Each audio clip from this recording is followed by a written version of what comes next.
Hello my dear friend, এটা হচ্ছে Maafushi island, অনেক সুন্দর। এবং এই সাইডটা হচ্ছে ওয়াটার স্পোর্টস এরিয়া। এখানে অনেক জেটস্কি আছে, কার সিস্টেমের জেটস্কি, বাইক সিস্টেমের জেটস্কি। সো অনেক সুন্দর, অনেক টুরিস্ট আসা এখানে এনজয় করতেছে। এবং এই যে জেটস্কি, প্যারাসেলিং, ফনটিউব, কায়াকি, এগুলো সবগুলো এনজয় করতেছে। এবং আজকে অনেক ওয়েদারটা ভালো, আমরাও ডলফিন দেখাইতে পারতেছি আমাদের ট্রিপে। সো অনেক মজা করতেছে। এই যে কার সিস্টেমের জেটস্কিটা আসতেছে এখন।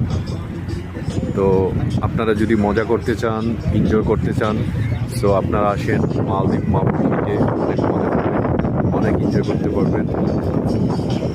This is the water resource area. That is the parasailing. And this side have bikini beach. You know, a lot of tourists is bikini beach swimming. You can enjoy a lot here.